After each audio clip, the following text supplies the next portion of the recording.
per highly placed sources that Open Society Institute was placed under prior reference category by the MHA back in 2016 on account of undesirable activity. Since then, the Open Society Foundation has needed prior sanction of the Home Ministry for sending money to FCRA registered organization in India.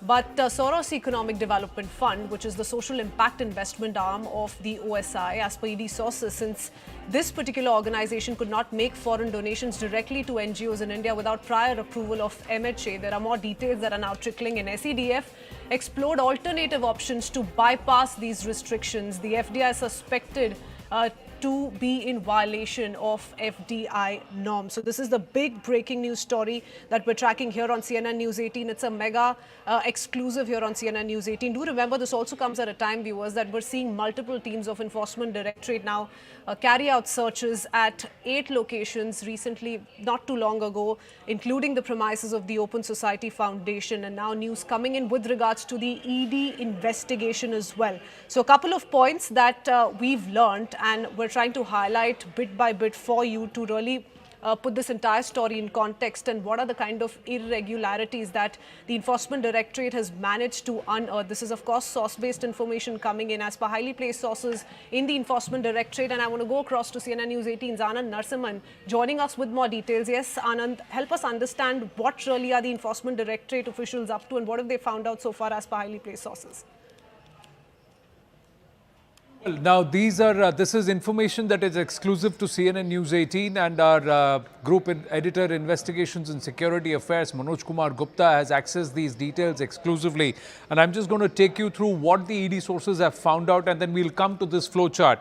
Now, during the investigation, it's been found that the Open Society Institute USA, or OSI, previously the Open Society Foundation, OSF, was placed under the prior reference category. Henceforth, we'll refer to this as PRC, by the Union Home Ministry, MHA, Ministry of Home Affairs, while the order dated 30th of May 2016 on account of undesirable activities.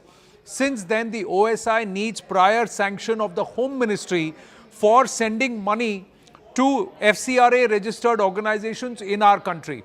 So, Soros Economic Development Fund, SEDF, is the social impact investment arm of the OSI, or the Open Society Institute. Now, let's see. What did the SEDF do? It is seen that the SEDF paid 18.39 crore rupees to RSPL. Now, what is this RSPL? So, in various activities, the SEDF provided funds for activities linked in the NGO sector in the garb of FDI, foreign direct investment, or consultancy fees. So, domestic donations, NGO fees, and consultancy fees. And what did they do? To whom did they give this to? They gave it to 3 companies, Messrs. Rootbridge Services Private Limited, RSPL, Rootbridge Services Private Limited, RAPL, Rootbridge Academy Private Limited, and ASAR, Social Impact Advisors Private Limited, or ASAR.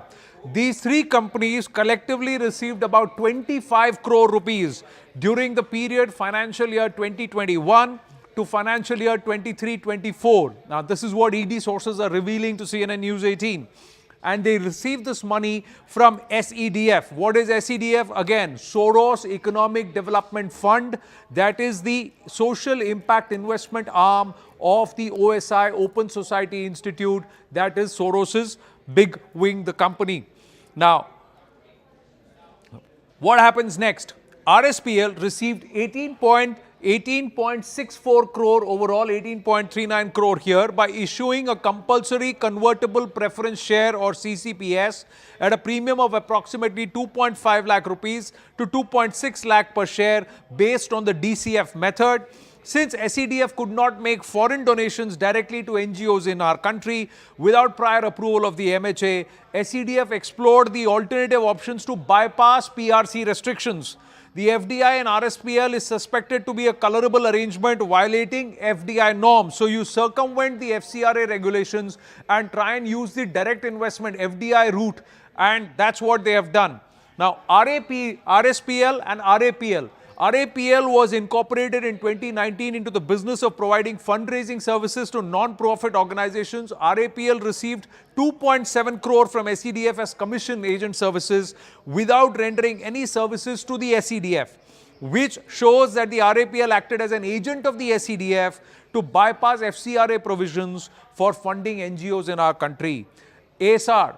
ASR is the ASR Social Impact Advisors, incorporated in 2016, 26th of February 2016, into business of public engagement and outreach services as communication strategy, development, capacity building, research, etc.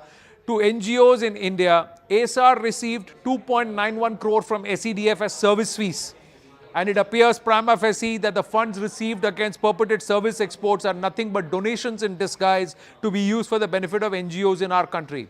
Now, as per information on record, the OSI group set up an investment company, Aspada Investment Company, AIC, in Mauritius to channelize funding into our country. Further, Aspada Investment Advisors Private Limited, or AIAPL, was established in Bengaluru on 4th of February 2013 to manage, advise SEDF's investments in our country. It is learned that SEDF funded more than 12 companies in our country to the tune of 300 crore rupees. The most astonishing fact is that the investment arm of SEDF in India, Aspada Investment Advisors Private Limited, now called Light Rock Investment Advisors Private Limited, which was advising SEDF for their investments in our country during the material period, was not even kept in the loop. So they have incorporated these companies, they've set up these companies, but this money has been coming in like this. Now the claim is 57% went in salary, 7% consultancy fees, 14% vendor payments and 14% statutory fees. But look at the total amount of donations here itself. It is about 26 crore rupees that has come into this company, RSPL, via Open Society Foundation's platform, or the investment arm, that is development investment arm, that is SEDF. Like I said, that's how it is called, Soros Economic Development Fund, the social impact investment arm of the OSI. So the ED sources now say FCRA norms were violated, circumvented, and money inflows kept coming into the country via the FDI route, and payments were made in the garb of donations and consultancy fees. And these are the 3 or 4 entities that were created. Bengaluru is where the raids happened because the OSF's Indian arm has its offices there. But the company that was incorporated in Mauritius, and its further name, it has a new avatar called Light Rock, that was not even kept in the loop as this money was being funneled into our country. Now, these are the allegations, very serious allegations, and these are the details that have been exclusively accessed here at CNN News 18. Back to you, Kritsween. Oh, yes, absolutely. Big story indeed. Open Society Foundation linked organization funding Indian companies by bypassing FCRA regulations. Anand, thank you so much for breaking down all those very important details.